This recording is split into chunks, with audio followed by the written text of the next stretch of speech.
Guys, അസ്സലാമു അലൈക്കും. Welcome to Aishu's kitchen. ഇന്ന് ഞാൻ വന്നിട്ടുള്ളത് അധികം ആരും ഉണ്ടാക്കാത്തൊരു ദോശയുമായിട്ടാണ്. ഇത് നമ്മൾ അധികവും ഉണ്ടാക്കാറ് പെരുന്നാളിൻ്റെ സ്പെഷ്യലായിട്ടാണ്. ഇതിൻ്റെ കോമ്പിനേഷൻ തേങ്ങാപ്പാലും ചിക്കൻ ഫ്രൈയുമാണ്. അപ്പോൾ ഇതെങ്ങനെ ഉണ്ടാക്കാമെന്ന് നോക്കാം. അതിനുവേണ്ടി ഞാനിവിടെ എടുത്തിട്ടുള്ളത് 1.5 മണിക്കൂർ കുതിർത്തി വെച്ച ജീരകശാല അരി 1 കപ്പ്, 4 കോഴിമുട്ട. 1 കപ്പ് അരിക്ക് 4 മുട്ടയാണ് ഇതിൻ്റെ കണക്ക്. ഇനി ആവശ്യത്തിനുള്ള ഉപ്പും വെള്ളവും ചേർത്ത് നന്നായി അരച്ചെടുക്കാം. കട്ടിയിൽ അരച്ചെടുക്കാൻ പാടില്ല, തരിയില്ലാതെ അരച്ചെടുക്കണം.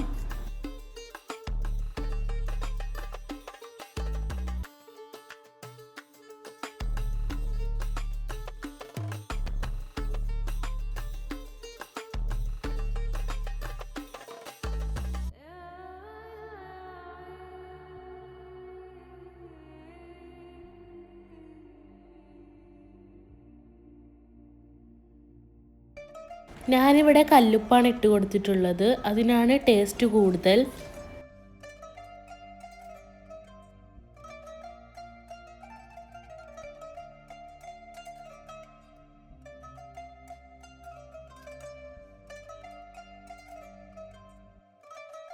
അപ്പോൾ നന്നായി അരഞ്ഞു കിട്ടിയിട്ടുണ്ട്.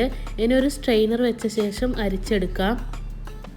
മാവ് തരികളില്ലാതെ കിട്ടാൻ വേണ്ടിയാണ് അരിച്ചെടുക്കുന്നത്.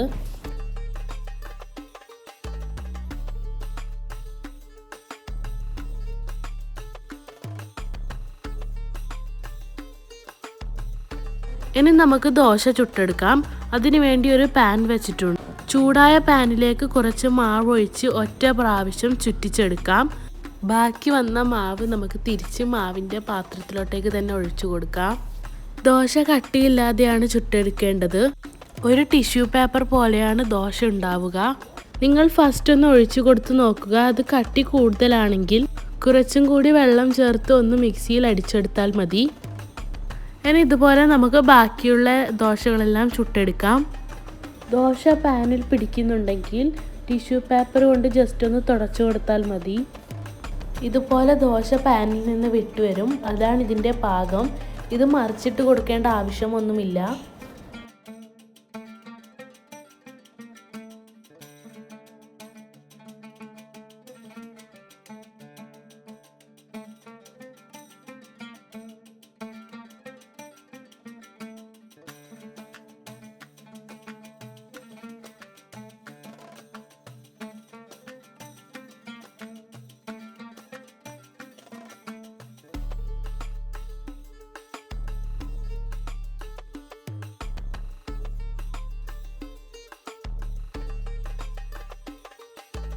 ഇങ്ങനെയാണ് ഈ ദോശ മടക്കേണ്ട രീതി.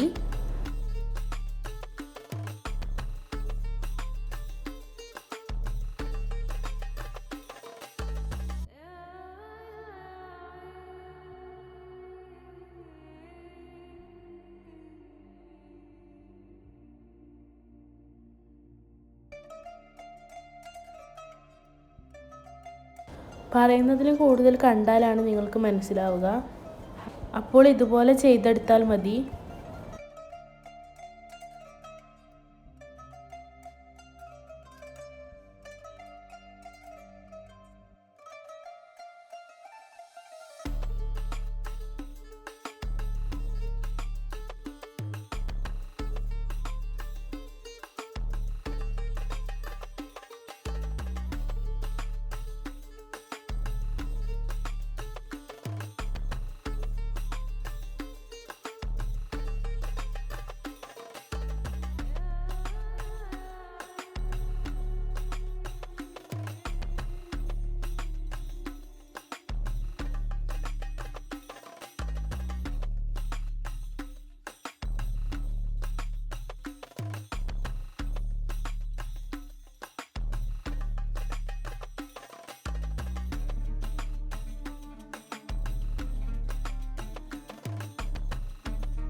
ഇനി നമുക്ക് അതിന് വേണ്ടിയുള്ള തേങ്ങാപ്പാൽ റെഡിയാക്കാം. അതിനുവേണ്ടി ഞാനിവിടെ ഒരു തേങ്ങ എടുത്തിട്ടുണ്ട്. അത് മിക്സിയിലിട്ട് അതിനരയാൻ ആവശ്യമുള്ള വെള്ളവും ഒഴിച്ച് നന്നായി അരച്ചെടുക്കാം. ഇതിന് കട്ടിയുള്ള തേങ്ങാപ്പാലാണ് വേണ്ടത്. വെള്ളം അധികം കൂടാൻ പാടില്ല.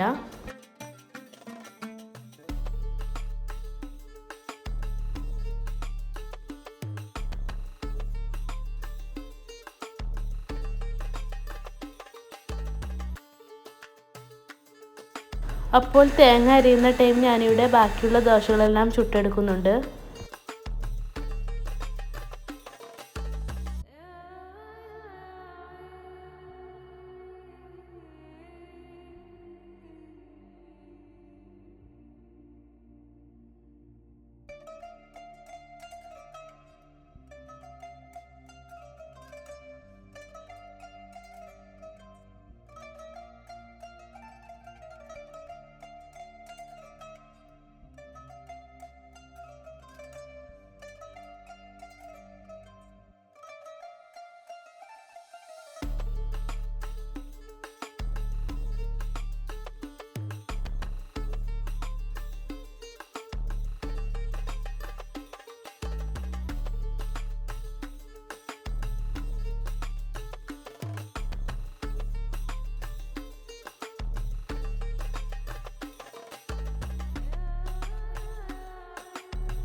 അപ്പോൾ ഇതുപോലെ എല്ലാ ദോശകളും ഞാൻ ചുട്ടെടുത്തിട്ടുണ്ട്. അപ്പോൾ ഇതാ ഞാനിവിടെ തേങ്ങാപ്പാൽ അരിച്ചെടുത്തിട്ടുണ്ട്. ഇനി ഇതിലേക്ക് കുറച്ച് കല്ലുപ്പിട്ട് കൊടുക്കാം. 5 സ്പൂൺ പഞ്ചസാരയും ഇട്ട് കൊടുക്കുന്നുണ്ട്. നിങ്ങൾ നിങ്ങളുടെ മധുരമനുസരിച്ച് ചേർത്താൽ മതി. ഉപ്പും പഞ്ചസാരയും ചേർന്ന് നല്ലൊരു ടേസ്റ്റാണ് ഈ പാലിനുണ്ടാവുക. നിങ്ങൾ ഉപ്പും പഞ്ചസാരയും ചേർക്കുമ്പോൾ രണ്ടും ബാലൻസ് ചെയ്ത് ചേർക്കാൻ നോക്കണം. ഈ പാലാണ് ഇതിൻ്റെ കോമ്പിനേഷൻ. ഇതിൻ്റെ കൂടെ നമ്മൾ ചിക്കൻ ഫ്രൈയും കൂടെ ആക്കാറുണ്ട്.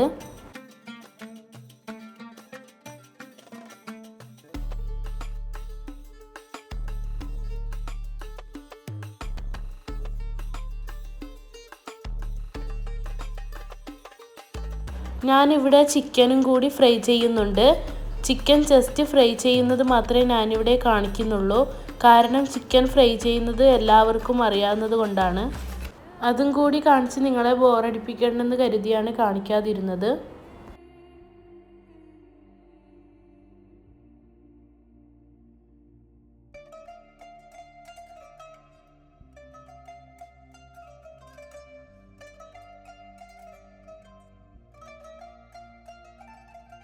ഈ ദോശയ്ക്ക് നമ്മുടെ നാട്ടിൽ ചെള്ളവും പൊളിച്ചത് എന്നാണ് പറയാറ്. നിങ്ങളിങ്ങനെ ഉണ്ടാക്കാറുണ്ടോ? ഉണ്ടെങ്കിൽ ഇതിനെ നിങ്ങളുടെ നാട്ടിൽ എന്താണ് പറയുക എന്ന് കമൻറ്റ് ചെയ്യണേ. വീഡിയോ ഇഷ്ടപ്പെട്ടാൽ like, share and comment. Video ഇതുവരെ സബ്സ്ക്രൈബ് ചെയ്യാതെയാണ് കാണുന്നതെങ്കിൽ പ്ലീസ് ഒന്ന് സബ്സ്ക്രൈബ് ചെയ്യണേ. ഇനി പുതിയൊരു വീഡിയോയുമായി വരുന്നവരേക്കും എല്ലാവർക്കും ബൈ. താങ്ക്